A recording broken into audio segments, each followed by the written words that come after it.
This is the puppet from Five Nights at Freddy's 2, and last week when we asked you guys what we should build next, this was the clear winner. Of course you had to pick the really creepy one. So we're gonna build a real puppet animatronic from scratch, but the challenge is to make it with an actual jump scare, just like in the game. And to test if our jump scare actually works, we're gonna invite all the neighborhood kids over to see if we can scare them.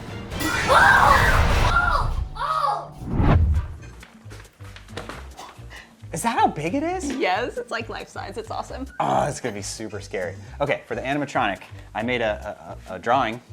It's gonna be a scissor mech, which is a thing that scissors out and kind of like jumps towards you. And we've never made one before, but I'm pretty sure we can figure it out. Can we also put him like in the box? Yeah, because then we can hide all the animatronic stuff can go inside the box that he's in. And we can have like the music box stuff playing, and then when the music's over, what the heck?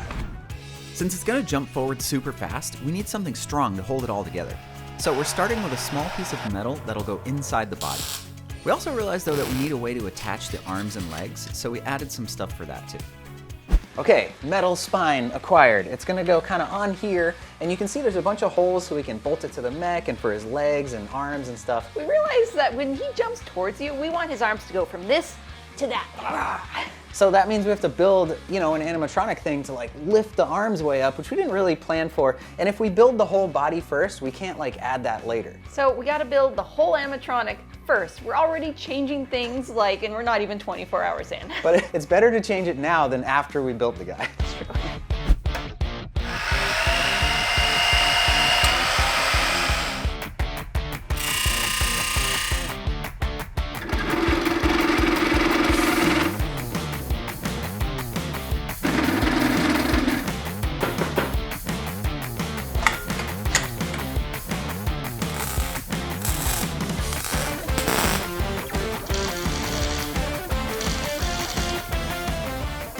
Ah, there it is.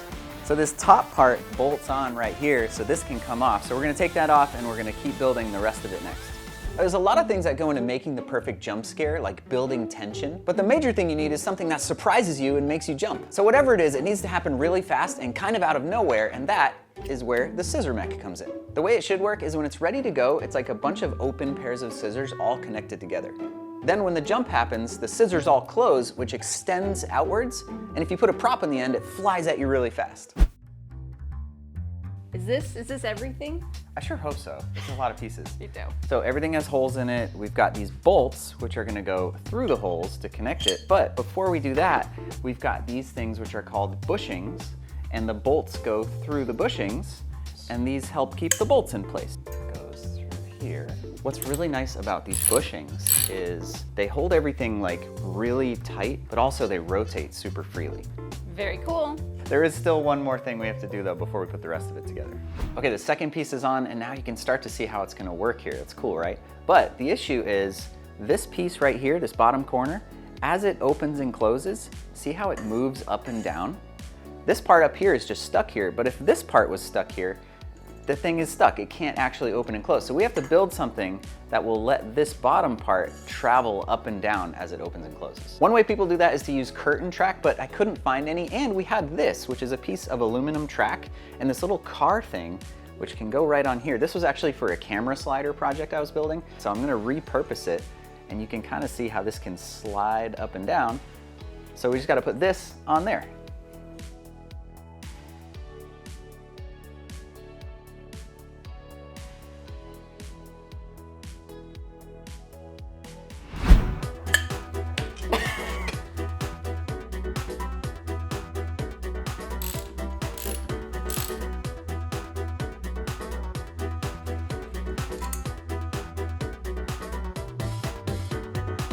Look at that. Cool.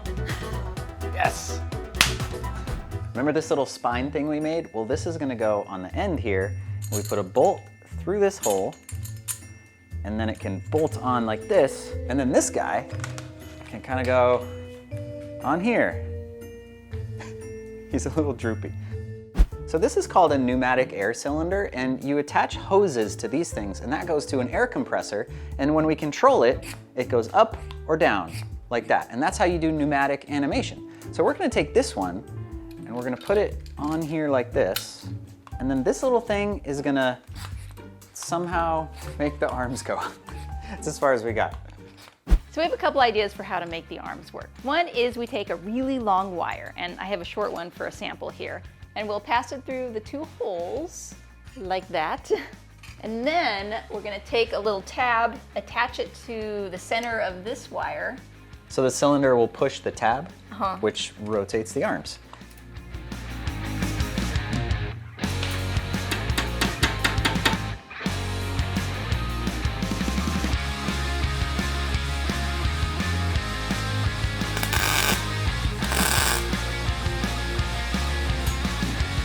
Hey, look at that. It works. So this prop controller is this cool little thing which is going to let us control whether this is opened or closed. And if you watch the Ink Demon video, the last time we did this, it like flew open and it was scary. Learn your lessons from your previous projects. Whoa. All right.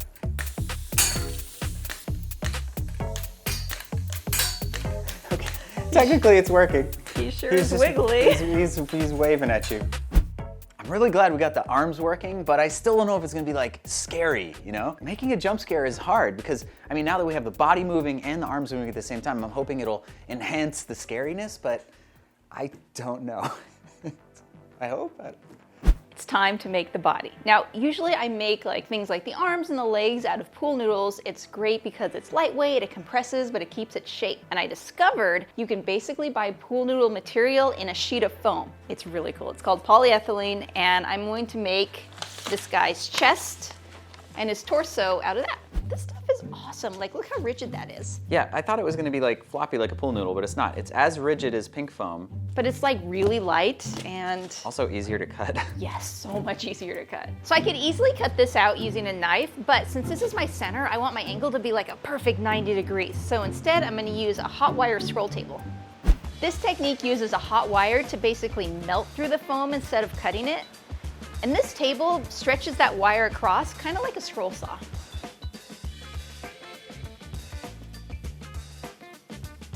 So you can kind of see how this is all going together now. This is your front view, this is your chest, and this will get glued on here to the back.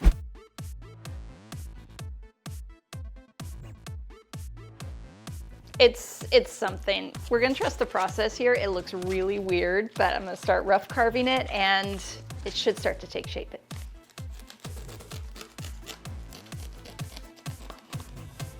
Gotta say, this seems way better than pink foam dust being everywhere. Yes, it really does. Is it pretty easy to carve? Yeah, it's very easy. Looks good. Starting to round out. It looks exactly like a giant turkey leg. Yes. This thing weighs like nothing. It's like a cloud. And it's super rigid. Well, now we have to fit his spine into there. So Wait, this needs to go inside here? Yes. How? We're gonna cut it and then glue it back together. We'll cut it and make a channel inside there, hollow it out, and glue it back together. It'll be fine. Why didn't we do that in the beginning?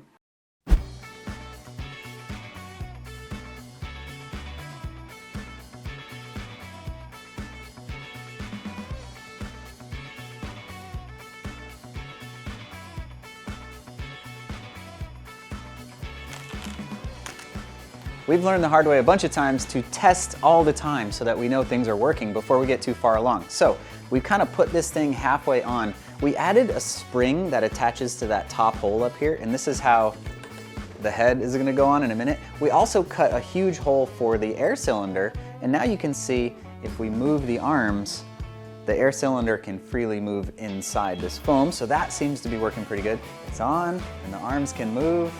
Seems to be good. Let's keep going.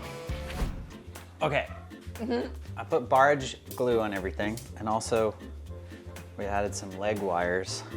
Now we have to like wrangle this thing together somehow. So Okay. how do we do this? I guess In the back, I think. start like that. Yeah. Smush just it. Smush. Just smush it in. Okay. All right, you want to get the bottom, I'll line the top. Now it's a turkey leg with arms and legs. That's awesome. Because this guy has a really weird shape, it's gonna be a little difficult to put the fabric on. Normally I would make a pattern, but I got this really stretchy velvet material, and my hope is that it will just stretch over all those weird shapes. Shake well before using.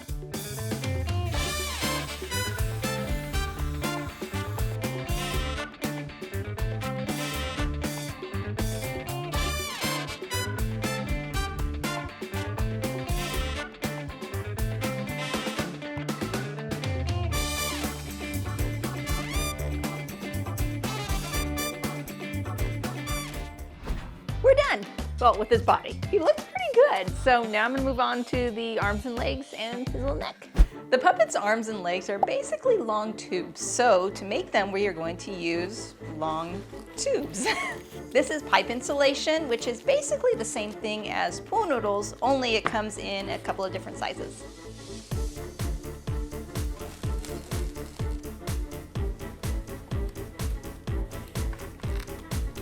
Another great thing about this foam is you can use a heat gun to shrink it and shape it. So here what I'm doing is using that to give him a little bit of an elbow, and then also I'm going to taper his legs.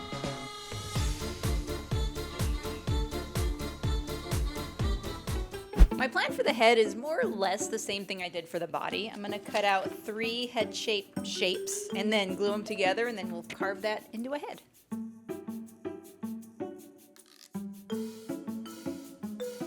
Okay, this is gonna be his head, but before I go further on this, I think we need his face mask thing so I can like fit this inside of there. So we gotta make that first.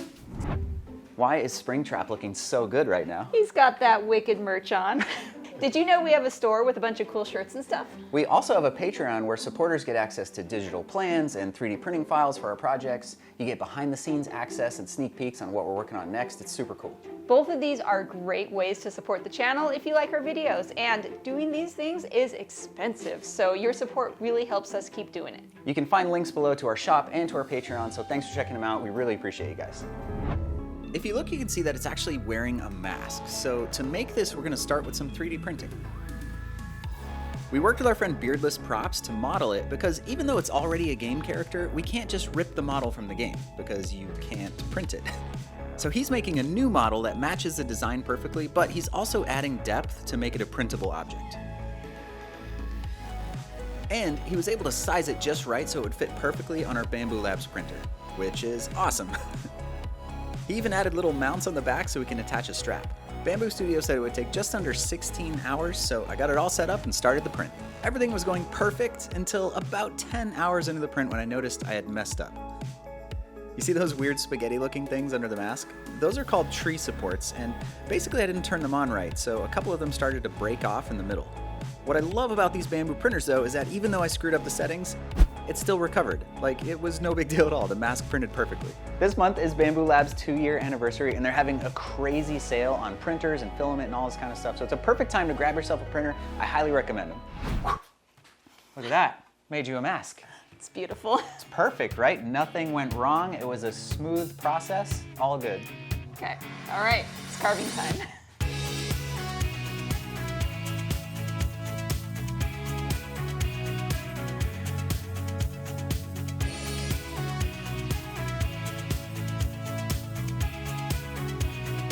What do you think? Is it round enough? It looks good to me. We're gonna call it done.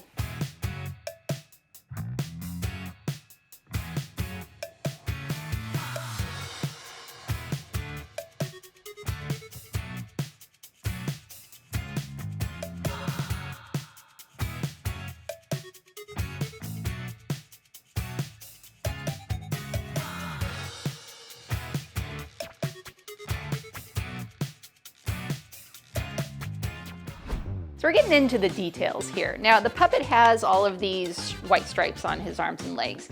There was another YouTuber named AJD who made the puppet and he used ribbon for his stripes. I was like, that is a brilliant idea. So that's what we're gonna use.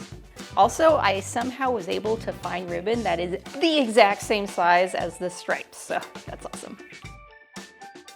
I have a plan to attach these because we just have these wires and these are just tubes. So if we just slide them on, they'll just fall They're never off. gonna stay. So, okay, we're gonna take this foam glue from Howard Foam Factory and we're gonna like just dribble a lot of glue inside the tube and then just...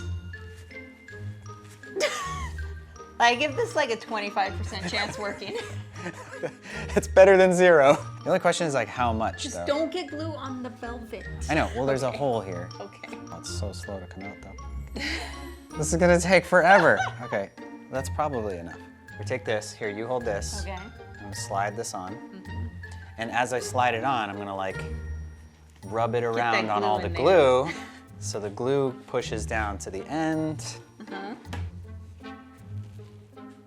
25%, come on. It's just laying there. It's not being tested yet. We'll find out in a couple hours. All right, let's do the other one. All right, moment of truth. Yeah, Okay. look at that. Wait, let's move this. Okay, that's good, right? Sure. Yeah, it's fine. Sure. So we're making the hands, and to attach the wires for the fingers, we were gonna weld it on, but then we realized that welding makes all these sparks that burn holes in fabric, and no burning holes in this guy. So instead, we're gonna use steel stick, which is basically an epoxy putty meant for metal. This stuff is so stinky.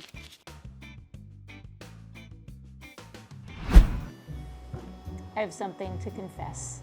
You know the spray glue that I basically glued all of the fabric onto his body with? It's not sticking.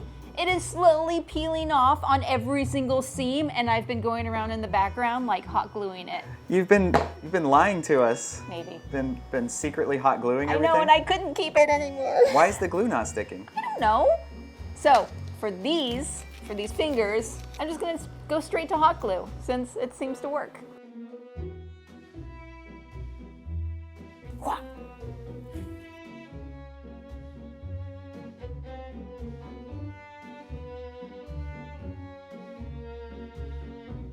Okay, so the neighbors planned a block party for this weekend.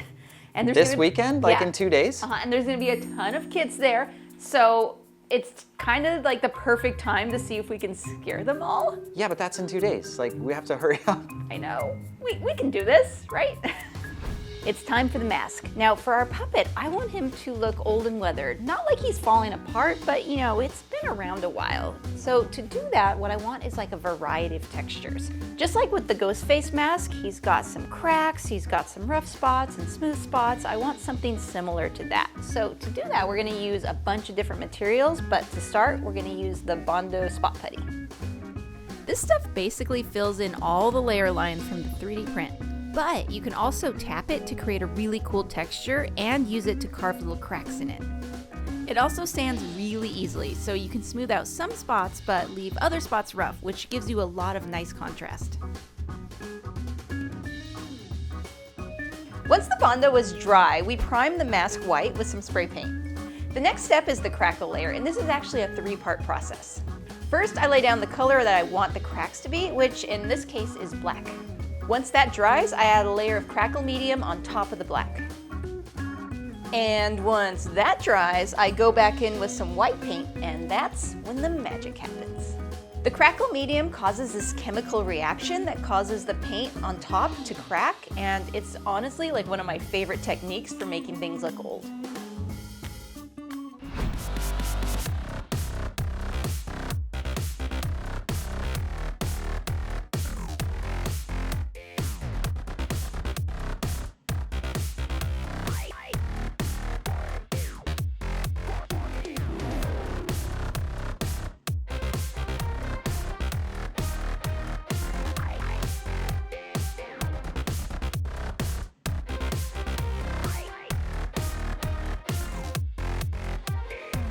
Okay, let's talk about the puppet's eyes. Now in the game, he does not have glowing eyes, but in a whole bunch of art and fan art, he does have glowing eyes. And you know what?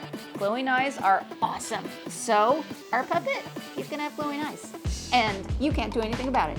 To make his eyes, we just took a little glass cabochon and glued it on some foam. And now instead of wiring up like a whole complicated thing, we're just using this little LED that turns on like that. And we can put it there. And bam, glowing eyes.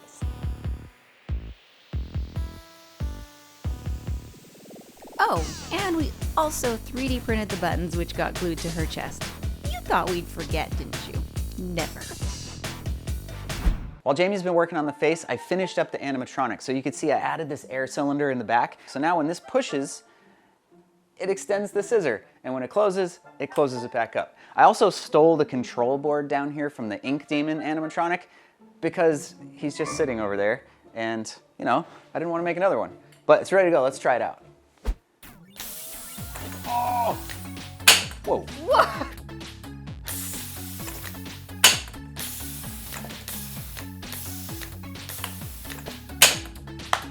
Right? It works. I really want to put a punching boxing glove on there before we put know. our guy. I wish we had a boxing glove. I'm gonna dial in these solenoids so that everything's the right speed, but I think we're about ready to put the body on. Okay, so the net goes on first. There we go. This. Okay, now I just turn this. Good, right? Okay. We made a bobblehead. Okay, now this goes on. Yes. Oh! All right. For the final assembly, we bolted the puppet onto the scissor mech and attached the mask. We even made the giant box for it out of cardboard and added some magnets on the front so it could come on and off.